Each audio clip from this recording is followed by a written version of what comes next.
The unforgiving Arizona sun cared little for station or sorrow. It beat down on the dusty alleyway in Prosperity Creek with the same indifference it showed the sprawling ranch of the man who'd ruined her.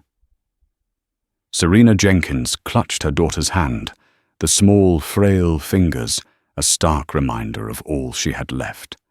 Her last coin, a dull nickel worn smooth by desperate hands, had bought them a stale loaf of bread 2 days ago. Now all they had was the gnawing emptiness in their bellies and the dust that coated everything, a gritty shroud for their failed dreams. From the shadows at the alley's end, a figure watched silent and unmoving as the mesas on the horizon. He saw not a beggar but a lioness guarding her cub, and in her fierce, desperate love, he saw the answer to a prayer he hadn't known how to speak. The dust of Prosperity Creek was a living thing. It swirled in the merciless wind, finding its way into every seam of Serena Jenkins's worn dress, into her lungs, and into the deepest corners of her despair. It had been 6 months since the fever had taken her husband Daniel, and with him their small homestead and all their hopes. 6 months of watching their meager savings evaporate like a puddle in the July heat. Leland Beaumont, the man who held the note on their land, had offered his condolences with a smile that never reached his cold, calculating eyes. He had given her a week to vacate. A man's debts follow him to the grave. Serena, he'd said, his voice a silken threat, and sometimes they linger to haunt the widow. Now she and 7-year-old Leah lived in the shadow of the town they once called home. Their shelter was a lean-to, cobbled together from scavenged planks, and a torn canvas sheet pressed against the back wall of the livery stable. The smell of horse manure and hay was a constant companion, a scent that had once meant life and work, but now only signified their proximity to animals who were better fed than they were. Leah, her face smudged with dirt, and her blonde hair matted, coughed a dry, rattling cough that tore at Serena's heart with every rasp. "Mama, I'm hungry," she whispered, her voice barely a rustle of dry leaves. "I know, sweet pea." "I know," Serena soothed, pulling the threadbare shawl tighter around her daughter's shoulders. "Let's go see Mr. Peterson at the general store. Maybe he has some day-old bread." It was a walk of shame she'd made a dozen times. Each step past the town's respectable folk felt like a physical blow. The averted eyes, the tight-lipped whispers of the women, the leering gazes of the drifters lounging outside the saloon, they were all part of the gauntlet. Mrs. Gable, the preacher's wife, made a point of crossing the street, herding her own pristine children away, as if poverty were a contagious disease. Mr. Peterson, a man with a perpetually sour expression, was sweeping the boardwalk in front of his store. He stopped and leaned on his broom as Serena and Leah approached. "Nothing for you today, Mrs. Jenkins," he said before she could even speak. "Gave you credit last week. Business is business." "Please, George." Serena pleaded, her voice cracking. "Just a handful of flour, a few potatoes." "My Leah is sick." Peterson glanced at the child, and for a fleeting moment, a flicker of something human crossed his face before it was extinguished by practiced indifference. "Everyone's got a story, Serena." Beaumont's put the word out. "No credit for you. Take it up with him." He turned and went back inside the bell above his door, tinkling a cheerful, mocking farewell. Defeated Serena led Leah back towards their alley. The hunger was a physical pain, now a hollow ache that made her dizzy.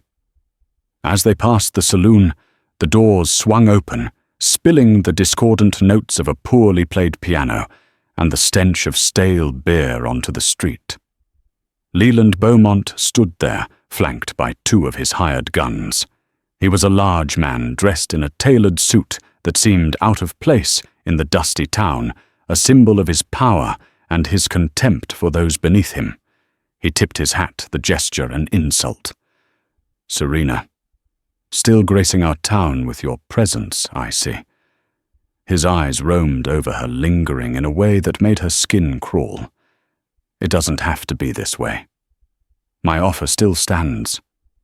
A woman like you shouldn't be living in the dirt. I have a position for a housekeeper, and the girl she could help in the kitchens, earn her keep." The implication was as thick and foul as the saloon's air.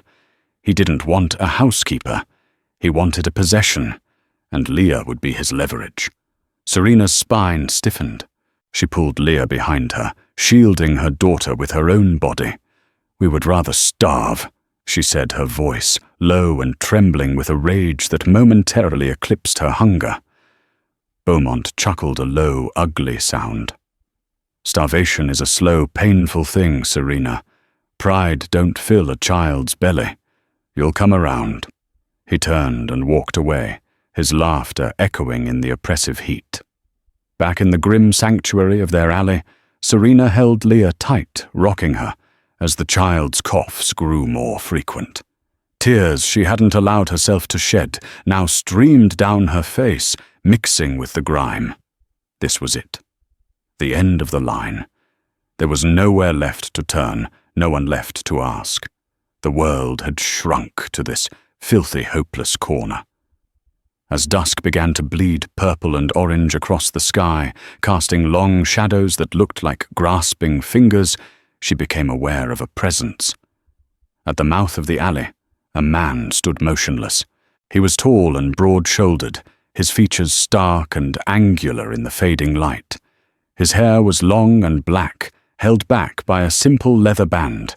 He wore buckskin trousers and a plain cotton shirt, and his feet were clad in soft-soled moccasins that had made no sound on the hard-packed earth.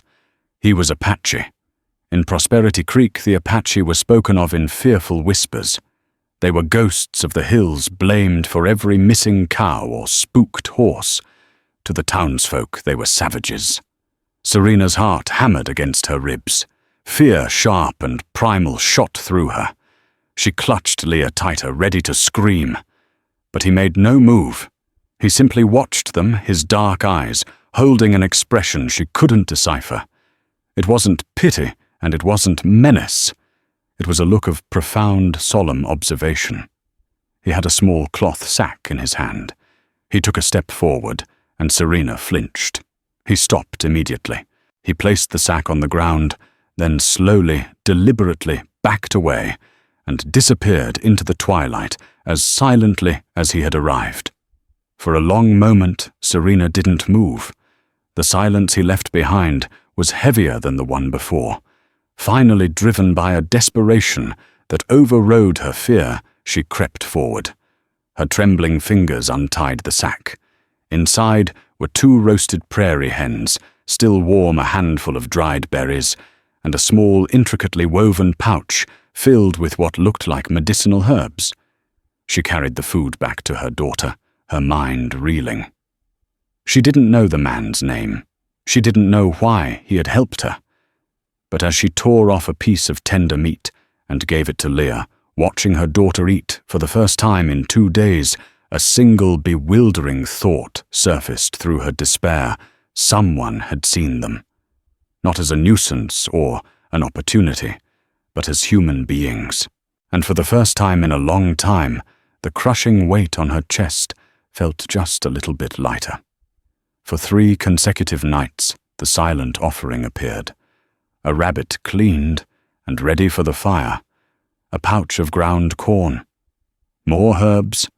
The man Kyle, as she learned his name, was from a passing tracker who spat it out like a curse, never spoke. He would appear at dusk, a phantom, gliding through the twilight, leave his offering, and vanish. He never came close, never intruded his presence, a respectful distance away. Serena boiled the herbs into a tea, and slowly, miraculously, Leah's cough began to subside. The food filled their bellies and brought a hint of color back to her daughter's cheeks. But the charity, as much as it was a lifeline, was also a source of deep unease. She owed a debt to a man she didn't know, a man her entire world had taught her to fear.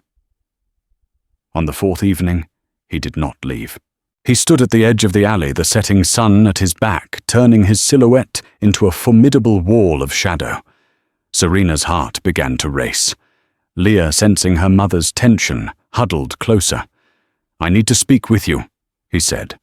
His voice was deeper than she had expected, a low rumble like distant thunder.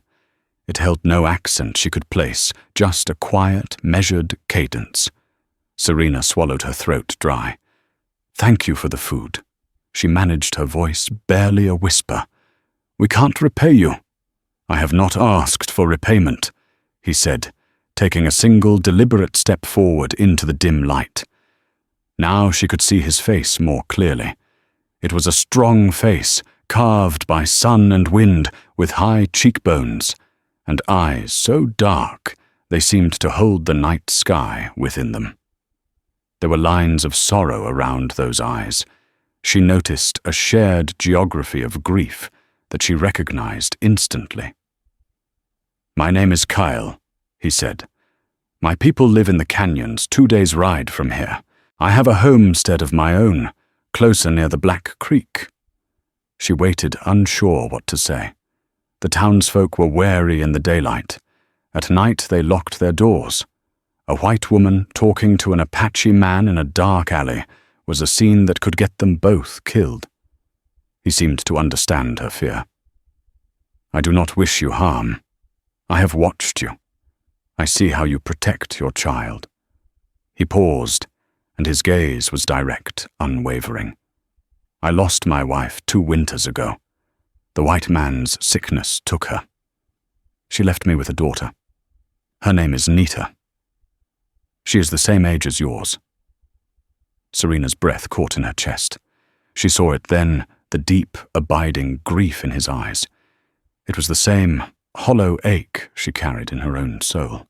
He wasn't just a fearsome Apache. He was a widower. A father. "Nita has a home," he continued, his voice steady. "Food in her belly, a warm fire.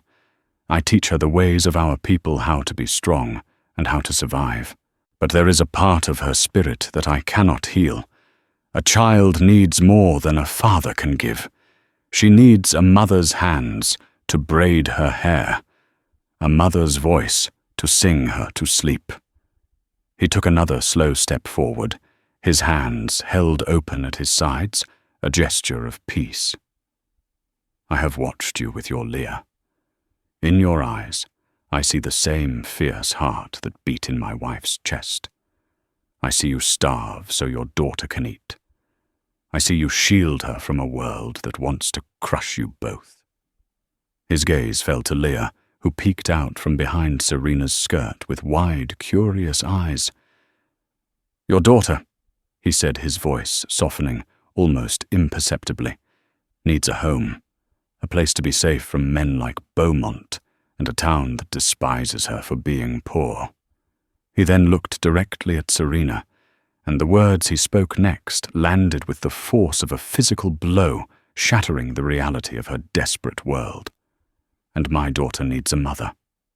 Serena stared at him, dumbfounded. The world seemed to tilt on its axis. The crickets, the distant piano, the very air itself seemed to go silent, waiting for her response. He couldn't possibly mean what she thought he meant. It was insane. What are you saying?" she stammered. "I am proposing a trade," he said, his tone pragmatic, devoid of romance or sentiment. It was the sound of a man stating a fact. "A partnership. I will give you and your child a home. I will protect you. I will provide for you. You will never be hungry or cold again. Men like Beaumont will never touch you." He paused, letting the weight of his offer settle in the space between them. "In return," he finished, "you will be a mother to my Nita. You will care for her as you care for your own. You will teach her the things a woman teaches a daughter. You will give her the part of a family that I cannot." He He was proposing marriage. Not a marriage of love or passion, but a contract. A business arrangement between two desperate parents from two different worlds forged in the crucible of their shared grief and parental devotion. Serena's mind reeled. The sheer audacity of it, the impossibility of it was overwhelming. Marry an Apache. Live among them. The town would not just shun her. They would brand her a traitor, a squaw, something less than human. She would be an outcast from her own people forever. No, she breathed, shaking her head as if to clear it. No, it's impossible. I can't. Why? Kyle asked his question, simple, direct, cutting through her panic. Because my skin is not the same color as yours. Because I pray to the spirits of the earth and not to the man on the cross. These things do not matter when a child is hungry. They do not matter when a child is alone. The world won't see it that way, she whispered, her voice choked with the terror of the idea. They will destroy us. Both of us. This town is not the world. Kyle countered, his voice firm. It is a cage, and you are dying in it. I am offering you a key. The life I offer will not be easy. My people may not accept you. Your people will certainly hate you. But your daughter will be safe. She will have a home. My daughter will have a mother. He looked at her, his eyes searching hers, demanding she see past the fear, past the prejudice, to the raw truth of their situation. Think on it, he said. He then turned and melted back into the shadows, leaving Serena trembling in the alley, the weight of his unthinkable, impossible, terrifying proposal pressing down on her, like the vast, star-filled sky. It was a proposal that offered everything she desperately needed and demanded everything she was. The proposal haunted Serena's every waking moment and invaded her dreams. During the day, the absurdity of it was stark. She was Serena Jenkins Daniels' widow, a God-fearing woman from Missouri. The idea of binding her life to a man like Cale was a violation of every rule she had ever known. But at night, when Leia coughed in her sleep, and the cold seeped through their thin blankets, Cale's words returned not as a shocking proposal, but as a sliver of light in an endless dark. Your daughter needs a home. Leland Beaumont, however, was not a man to be patient. 2 days after Cale's proposal, he cornered her behind the mercantile. His bulk blocked the alley's exit, his cologne a sickeningly sweet miasma in the stale air. Serena, my patience is wearing thin, he said, his smile a predatory baring of teeth. The town council is talking about vagrancy. They might deem you an unfit mother. A child like Leah, she could be taken, made a ward of the county, sent to an orphanage back east. The threat was like a physical blow, knocking the air from her lungs. An orphanage. The thought was more terrifying than starvation. They would be separated. Her Leah raised by strangers in some cold, heartless institution. You wouldn't, Serena breathed, her body trembling. Oh, I would. Beaumont purred, stepping closer. But it doesn't have to be that way. A simple yes from you changes everything. A warm bed, good food, pretty dresses for the girl.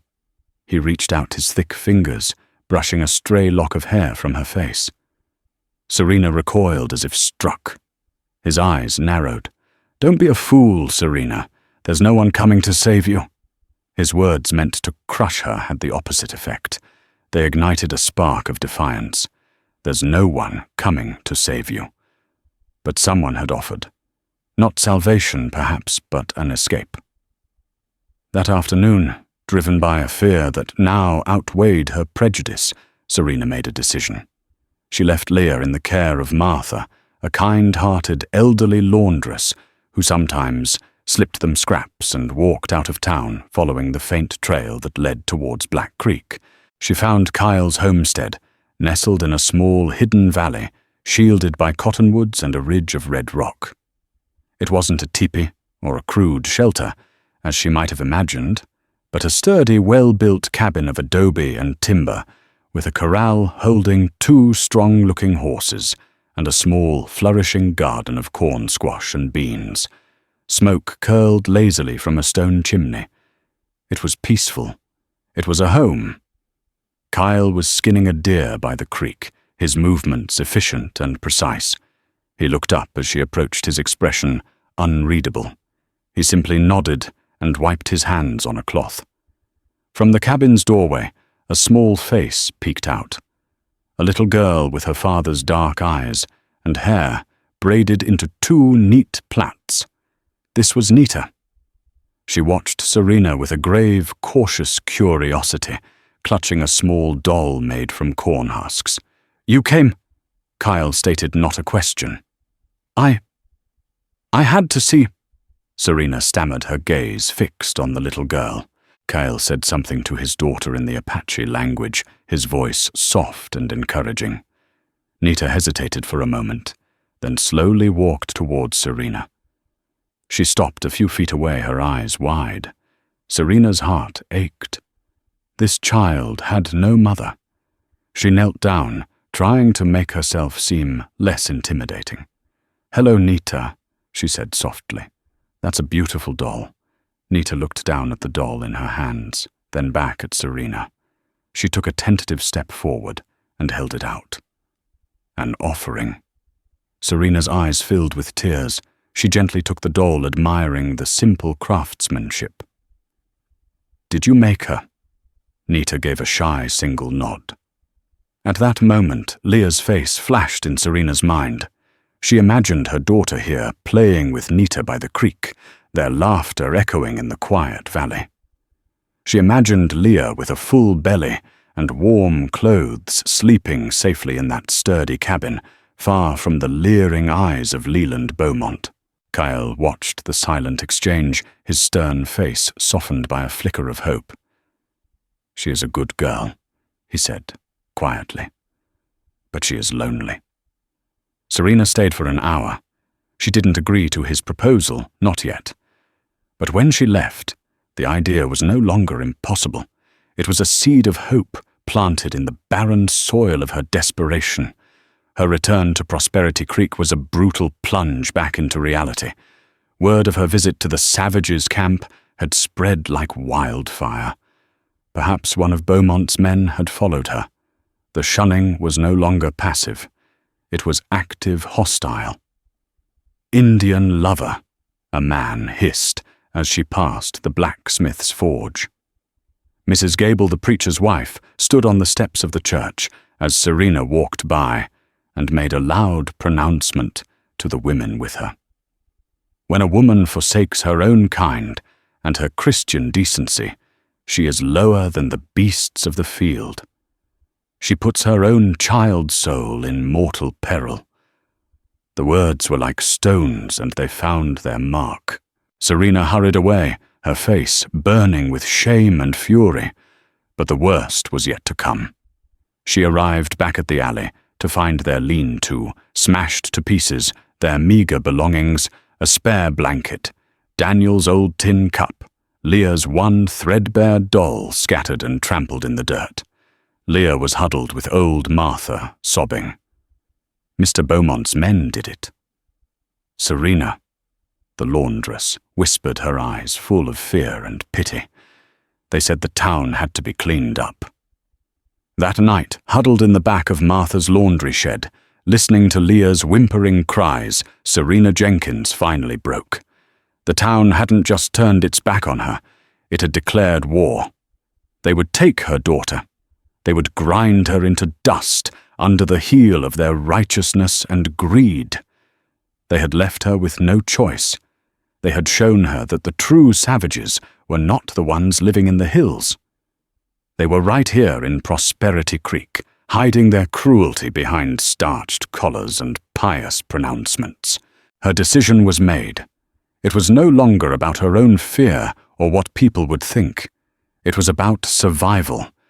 It was about Leah. Before the sun rose with Leah wrapped in a borrowed blanket and sleeping in her arms, Serena slipped out of the laundry shed. She didn't look back at the town. It was a tomb, and she was escaping it. Her feet, guided by a desperate new resolve, found the path to Black Creek, leading her away from the world she knew and towards a future she could not possibly imagine. She was walking towards Kyle's home, ready to accept his unthinkable proposal. The moon was a sliver of bone in the pre-dawn sky as Serena approached Kyle's homestead for the second time.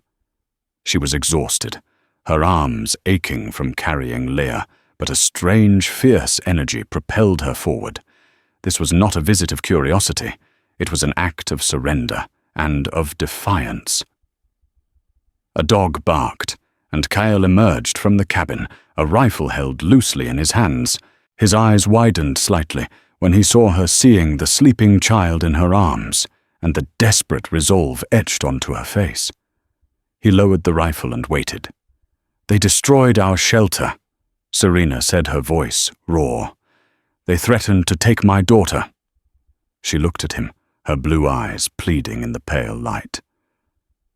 "Your offer, if it still stands, I accept." Kyle's stoic expression did not change, but a deep, solemn understanding passed through his eyes. He nodded once, a gesture that sealed the monumental decision. He took Leah from her arms, his touch surprisingly gentle, and carried the sleeping child into the cabin. Serena followed him over the threshold, leaving her old life behind in the dust. Inside the cabin was a single large room, impeccably clean and orderly.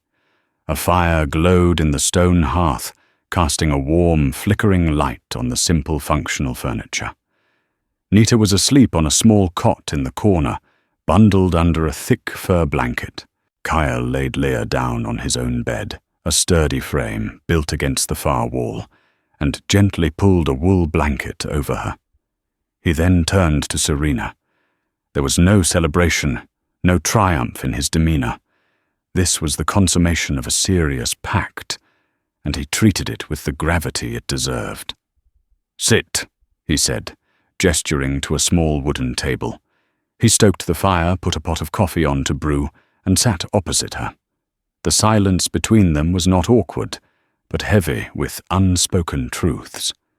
They were two strangers from warring cultures about to bind their lives together for the sake of their children. "There must be rules," Serena said, finally finding her voice. "An understanding." Kyle nodded. "That is wise." "The children," she began. "Leah and Nita, they come first. In all things, their safety, their well-being. That is why we are doing this." "It is the only reason," he agreed.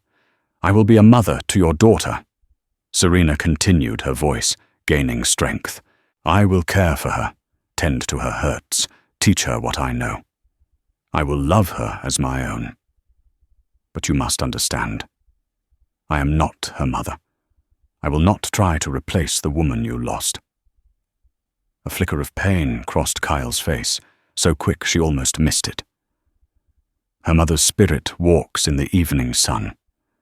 No one can be replaced. I ask only that you fill the empty spaces in Nita's life, as I will try to fill them in your daughter's. And you and I," she said, bracing herself for the most difficult part. "This is a partnership, a home for my daughter, a mother for yours. I will cook your meals, I will mend your clothes, I will keep your house. I will be your wife, in name, and in the eyes of anyone who would seek to harm this family. But my heart is buried with my Daniel. I cannot offer you affection." She could not bring herself to say the word love. It felt like a betrayal. Kyle listened, his gaze steady and intense. He considered her words for a long moment before he spoke. "My heart, too, has its own grave," he said, his voice low. "I do not ask for your affection, Serena. I ask for your respect and I will give you mine. I will not demand a husband's rights. This will be a marriage of duty. Our duty is to them." He gestured towards the sleeping children. "Perhaps in time friendship may grow. For now, respect and duty are enough." Serena felt a wave of relief, so profound it almost made her weep. He understood. He was not the savage of the town's imagination. He was a man of honor, bound by a grief as deep as her own. "One more thing," Kyle said. "You will be safe here from the white men. But my people, some will not understand this. They will see you as an enemy. You must be patient. You must be strong. Do not show them fear." "I have no fear left," Serena replied, and she realized it was the truth. Beaumont and the town had burned it all away. There was no preacher, no church, no paper to sign. Their wedding ceremony was the quiet agreement made over a wooden table in the dark hour before dawn. It was a vow spoken not of love and honor, but of survival and protection. It was a promise made not to each other, but to the two little girls sleeping peacefully a few feet away, oblivious to the monumental pact being forged on their behalf. When the sun rose, casting golden light through the cabin's single window, Leah and Nita awoke. Leah sat up, confused, her eyes wide, as she took in the strange room. Nita peered over from her cot, equally curious. Serena went to her daughter's side. "It's all right, sweet pea," she whispered, stroking her hair. "This is our new home." Kyle spoke softly to Nita in Apache, and the little girl slid off her cot. She walked over to the bed where Leah sat, and once again held out her cornhusk doll. Leah, her initial fear giving way to a child's natural curiosity, reached out and gently touched the doll's yarn hair. In that small, silent gesture between two motherless girls, the new family had its true beginning. It wasn't a family born of love, but of necessity. A fragile, unlikely alliance against a hostile world. But as Serena watched them, a spark of something she hadn't felt in a very long time ignited within her, the fragile, flickering warmth of hope. The first few weeks were a delicate dance of strangers sharing a small space. The cabin, which had seemed a fortress when she arrived, now felt confining at times, filled with the ghosts of two dead spouses and the awkwardness of two living ones. Serena and Kyle circled each other, their conversations brief and practical, focused on the tasks of the day or the needs of the children. Serena threw herself into her side of the bargain with a fierce determination. She learned the rhythm of this new life so different from the one she'd known. She learned to grind corn with a stone mano and metate her arms aching with the unfamiliar labor. She learned from Kale which wild plants were for medicine and which for stew. He taught her to read the sky for weather and the earth for tracks. He was a patient teacher, his instructions concise and clear. In turn, she brought a different kind of order to the cabin. She scrubbed the floors, mended the children's clothes with neat, careful stitches, and sang old lullabies from her own childhood that made both Leah and Nita fall asleep. She discovered Nita had a quiet, artistic soul and taught her how to make charcoal pencils for drawing on scraps of leather. She taught both girls to read a few simple words from the worn Bible she had managed to salvage, the only remaining link to her past life. The bridge between the two fractured halves of the family was as they had known it would be the children. Leah, resilient and starved for companionship, quickly attached herself to the quiet, gentle Nita. They became inseparable, developing their own secret language of gestures and whispers. They explored the creek together, hunted for pretty stones, and shared secrets under the shade of the cottonwoods. Their easy affection and shared laughter began to slowly, imperceptibly chip away at the wall of formality between the adults. One evening, Serena was trying to braid Nita's thick black hair. Her fingers, used to Leah's fine blonde locks, were clumsy. Nita sat patiently, but Serena could feel her own frustration mounting. Kyle, who had been oiling a saddle by the fire, rose and came to stand behind them. "Here," he said quietly. He gently took the strands of hair from Serena's hands. His large, calloused fingers, which she had only seen handle a knife or a rifle, were surprisingly nimble and gentle. He expertly wove the hair into a perfect tight braid, his knuckles brushing against Serena's as he worked. The unexpected touch was like a spark of lightning, and Serena pulled her hands away quickly, her heart skipping a beat. Kyle finished the braid without a word and returned to his seat, but the brief moment of contact lingered in the air between them. The outside world, however, did not forget them. A week after her arrival, they had a visitor. A tall, severe-looking Apache man with a deep scar running through his eyebrow rode into their valley. His name was Chirik. He was, Kale explained, a respected elder and warrior, and a man who held fiercely to the old ways. Chirik dismounted and ignored Serena completely, his eyes like chips of obsidian. He spoke to Kale in rapid Apache, his tone sharp and disapproving. Serena couldn't understand the words, but she could feel the venom in them. She saw him gesture towards her with contempt. Kale's replies were low and firm. He stood his ground, his body language unyielding. The argument grew heated, their voices rising in the quiet valley. Finally, Chirik spat on the ground near Serena's feet, mounted his horse, and rode away. The silence he left behind was heavy and foreboding. "He does not approve," Serena stated quietly. "Chirik sees the world in black and white," Kyle said, his jaw tight. "White men are the enemy who took our lands and brought disease. He sees you as one of them. He believes I have betrayed our people by bringing you here." "Does he speak for the others?" she asked, a knot of fear tightening in her stomach. "He speaks for many," Kyle admitted. "They see your husband's people slaughter the buffalo, steal our sacred lands, and lie with every treaty. They have no reason to trust you." The prejudice she had fled in Prosperity Creek had found her here just wearing a different face. She was an outsider once again. The threat from her own people was more direct. A few weeks later, Kyle and Serena rode towards the mountains to check his trap lines, leaving the girls playing near the cabin. From a high ridge they saw riders below. It was Sheriff Brody Leland Beaumont and 2 of his men. They were not on the main trail. They were actively searching their horses, trampling through the brush. "They are hunting," Kyle said, his voice grim. "For you." Serena's blood ran cold. "What will they do if they find us?" "Beaumont will not let you go. A man like that cannot stand to lose. He will claim I kidnapped you. He will use the law to take you back and hang me." Kyle's hand rested on the stock of his rifle. "We must be more careful. You cannot be seen." The homestead, once a sanctuary, now felt like a gilded cage.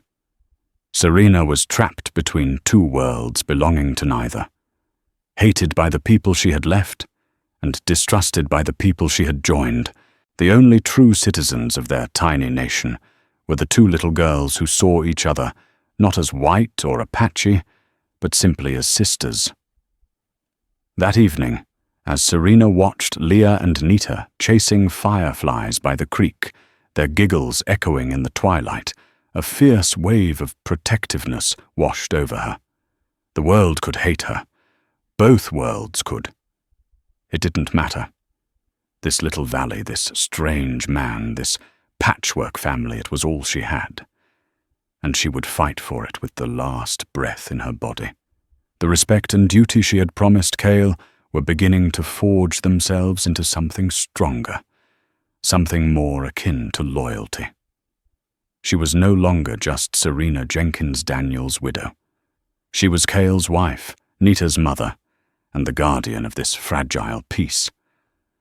The late autumn air grew crisp, and the cottonwoods along Black Creek turned a brilliant, defiant gold.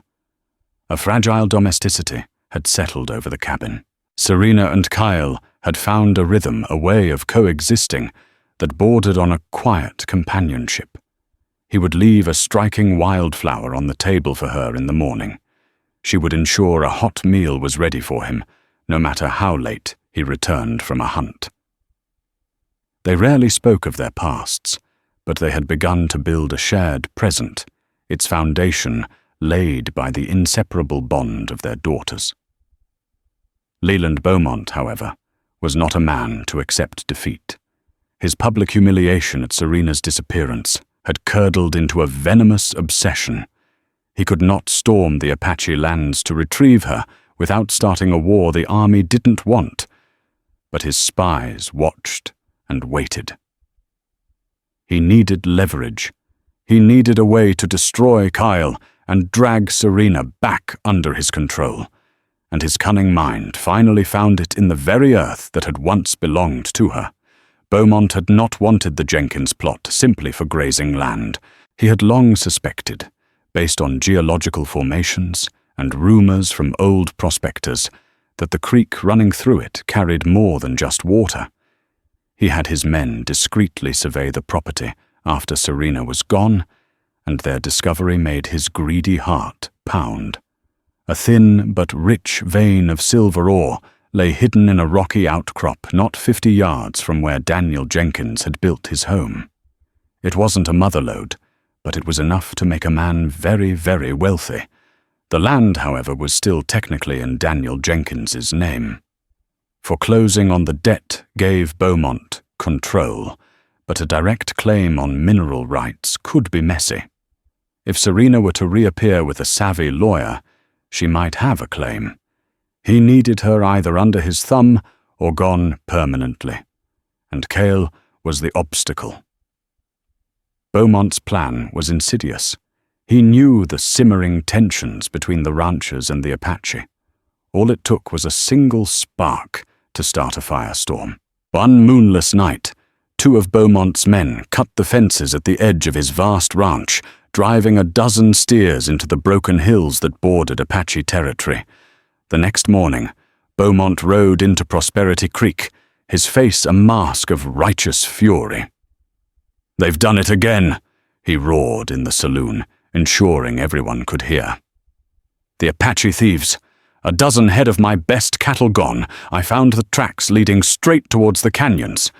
And this—" He slammed a single object down on the bar. It was an arrow. It was beautifully fletched with a distinctive hawk feather, its flint head expertly napped. It was unmistakably of Apache make. Sheriff Brody, a man whose salary was unofficially supplemented by Beaumont's generosity, picked up the arrow.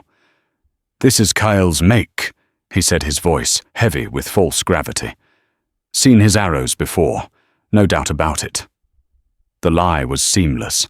The arrow had been purchased weeks ago from a drunken half-breed trader, but the seed was planted. Fear and hatred always simmering just below the surface in Prosperity Creek began to boil over. A few days later, the trap was sprung. Kyle had ridden closer to town than usual, tracking a mountain lion that had been preying on the deer population. He was focused, moving silently through the scrub oak when the crack of a rifle echoed through the canyon. It wasn't aimed at him. A moment later, he heard the bellow of a dying steer. He crept forward, his senses on high alert.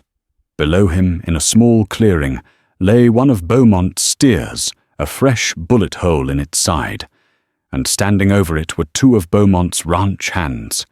As Kyle watched from the rocks above, they pulled an arrow, another one of the purchased fakes, and plunged it into the animal's flank. He understood instantly. It was a setup. He began to back away, his moccasins making no sound, but it was too late. There he is, the thieving savage. Sheriff Brody and a posse of 6 men, Beaumont among them, burst from the trees, their guns drawn. They had been waiting. "Don't move, Kyle," Brody shouted. "You're under arrest for cattle rustling." Cale stood his ground, his face a granite mask. He held his empty hands up slowly. "This is a trick," he said, his voice calm and even. "I didn't kill this animal. Tell it to the judge." Beaumont sneered, his eyes glittering with triumph as he looked at Cale. "Though in these parts we usually find a rope is quicker." They bound his hands and dragged him back to Prosperity Creek. He was paraded down the main street, the townsfolk jeering and throwing stones. Serena, back at the homestead, knew nothing. She began to worry as the sun set and he did not return. Her worry turned to a cold, gnawing fear as the moon rose high in the sky and the cabin remained empty, save for her and the two sleeping girls. The next morning, an old Apache man named Taza, a friend of Cale's family, rode hard into the valley. His face was grim. "They have taken him," he said to Serena, foregoing any greeting. "The white sheriff. They say he stole cattle. The rancher Beaumont is calling for a hanging." Serena's world tilted and threatened to collapse. Beaumont. It was his doing. She knew it with a certainty that was absolute. This wasn't about cattle. It was about her. It was his revenge. Panic, cold and sharp, seized her. Her first instinct was to run to take the girls and flee deeper into the mountains. But then she looked at Nita's sleeping face, so much like her father's. She looked at Leah, who had finally found a safe home. Running would not save them. Beaumont would hunt them forever. The only way out was through. The helpless widow who had huddled in an alley was gone. In her place was a woman who had learned to survive, a wife, a mother to two. Kyle had honored his word to her. He had protected her. Now it was her turn to fight for him. "I have to go to the town," she said, her voice shaking but resolute. Taza looked at her, his old eyes skeptical. "They will not listen to you. You are a white woman, but you are his woman now. To them you are worse than nothing." "I don't care," Serena said, her jaw set. "He is innocent. Beaumont has framed him. There has to be a way to prove it." But how it was her word against the wealthiest, most powerful man in the county. As she frantically searched her mind for a plan, a memory sparked, a memory of her husband Daniel. He had been a meticulous man. He kept a journal noting everything: the weather, the price of seed, his daily struggles. And he had been prospecting in the creek behind their old house. He was always convinced there was something more to that land than just dirt and rock. The journal. It was in an old wooden chest, one of the few things she'd managed to bring with her from the homestead before Beaumont threw her out. She had stored it with Martha, the laundress. It was a long shot, a desperate prayer. But it was the only thing she had. Perhaps in the scribbled pages of a dead man's thoughts lay the key to saving a living one. Leaving the girls in the care of Taza's wife, Serena rode one of Kyle's horses towards Prosperity Creek. She did not ride with the bowed head of a victim, but with the focused fury of a woman on a mission. She avoided the main road, circling around and entering the town from the south, tethering her horse in the alley behind Martha's laundry. The old woman gasped when she saw her. "Child, what are you doing here? The whole town's in an uproar. They're going to hang that man of yours tomorrow, at dawn. That's why I'm here." "Martha," Serena said, her voice tight. "I need my husband's chest, the small one with his books." Martha led her to a back room and pulled the dusty chest from under a pile of linens. With trembling hands, Serena lifted the lid. Inside, beneath a layer of Daniel's old shirts, was the leather-bound journal. She began to flip through the pages, her heart pounding. The entries were mundane at first, but then she found it. October 12th, found something in the creek bed, a heavy dark rock with a silver-like sheen. Broke a piece off. It's heavier than it should be. Must investigate further. A few pages later, another entry. November 3rd. Rode to Prescott and paid the assayer. He was shocked. It's high-grade silver ore. Not a huge vein, he thinks, but rich. Enough to change everything. I dare not tell anyone, especially not Beaumont. He watches this land like a hawk. I hid the assay report and the best samples in the false bottom of this chest. If anything happens to me. His words trailed off. The fever had taken him before he could do anything more. Serena's hands shook as she felt along the inside of the chest. A small groove, a loose panel. She pried it open. Inside was a folded, official-looking document, the assay report, and several small, heavy, dark rocks. It was the proof she needed. This was never about cattle. It was about greed. Her plan formed desperate and dangerous. She couldn't go to Sheriff Brodie. She had to go to the people, to the court of public opinion, fickle and cruel as it was. Cale was being held in the small stone jailhouse. Through the barred window she could see his silhouette. He stood tall and straight, betraying no fear. Her heart ached for him, for his quiet strength and his unwavering honor. She waited until dusk when the saloon would be full. It was the town's heart, the place where news was made and opinions were forged. Taking a deep breath, she tucked the assay report and one of the silver rocks into her pocket, pulled her shawl tightly around her, and walked through the swinging doors. The saloon fell silent. The piano player's hands froze over the keys. Every eye turned to her. There she was, the traitor, the Indian's squaw. Leland Beaumont was at the bar holding court, basking in his victory. He turned, and a slow, triumphant smile spread across his face when he saw her. Well, well, look what the cat dragged in. Come crawling back, Serena. It's too late for your savage. Serena ignored him. She walked to the center of the room, her gaze sweeping over the faces of the men she had once considered her neighbors. You all know me. She began, her voice, clearer and stronger than she'd ever imagined it could be. You know I was Daniel Jenkins' wife, and you know that this man, she pointed a shaking finger at Beaumont, took our land when he died. He owed me money, Beaumont scoffed. It was a legal foreclosure. Was it just the land you wanted, Leland? Serena challenged, her voice rising. Or was it what was in the land? She strode to the bar, pulled the silver ore from her pocket, and slammed it down. The heavy rock made a loud crack against the wood. This came from the creek on my husband's land. He found a vein of silver there. A murmur went through the crowd. Men leaned forward, their eyes wide. That's a lie! Beaumont blustered, his face beginning to pale. Is it? Serena shot back, pulling the folded document from her pocket. Then I suppose this assay report from Prescott is a lie too. It states in no uncertain terms that the land is rich with silver. Land you now control. Land you wanted all along. She held up the paper. My husband knew you were watching him. He wrote it in his journal.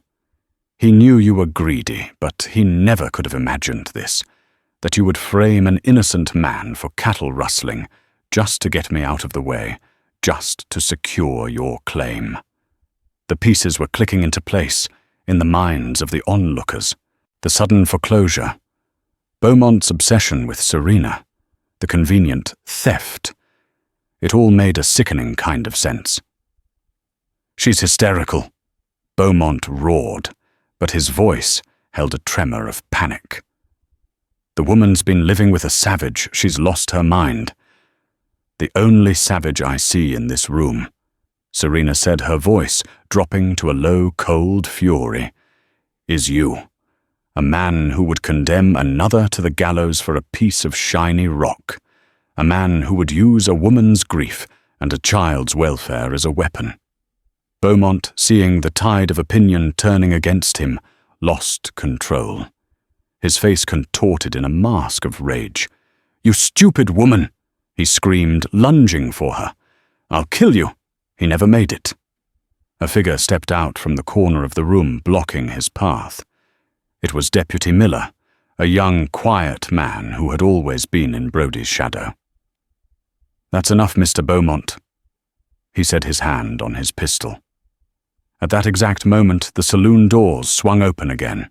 Standing there silhouetted against the night were a dozen Apache warriors, led by the stern-faced Chirrick. They were not painted for war. They carried rifles but held them non-threateningly. They had come not to fight, but to bear witness, to support the man Chirrick had once scorned. Taza had ridden to them, had told them of the white woman's courage of her fight for one of their own. Chirrick's cold eyes met Serena's across the room, and in them she saw a flicker of something new respect. The sight of the Apache warriors broke Beaumont. Trapped between a deputy who had finally found his conscience and a silent jury of his own people, his bluster crumbled. Sheriff Brodie, seeing his benefactor's power evaporate, tried to slip out the back, but was stopped by two grim-faced ranchers. The game was over. Leland Beaumont's reign of terror in Prosperity Creek had ended, not with a barrage of bullets, but with a woman's desperate courage and a dead man's words. Deputy Miller took the keys from a protesting Brodie and walked to the jailhouse. Minutes later, Kyle emerged a free man. He walked directly to the saloon. The crowd parted for him. He stopped in front of Serena, his dark eyes searching her face. He saw no fear, no regret, only strength. Without a word, he reached out and took her hand. His touch was firm, warm, and possessive. In front of the entire town, in front of his own people, he claimed her not as part of a bargain, but as his wife. Together they walked out of the saloon and into the cool night air, leaving the wreckage of their old lives behind them forever. And so, a bargain born of desperation was reforged by courage into a true family. Serena and Cale returned to their valley, not as strangers bound by a contract, but as partners whose mutual respect had blossomed into a quiet, powerful love. Having earned the admiration of the Apache, Serena watched her daughter and Nita grow as inseparable sisters, living proof that family is not defined by blood, but by loyalty. Their home became a testament that even in the harshest of lands, the most resilient hope can take root and thrive. If this tale of grit heart and the families we choose moved you, please show your support by hitting the like button, sharing the video, and subscribing to our channel for more stories from the untamed West. Your support helps us keep these legends alive.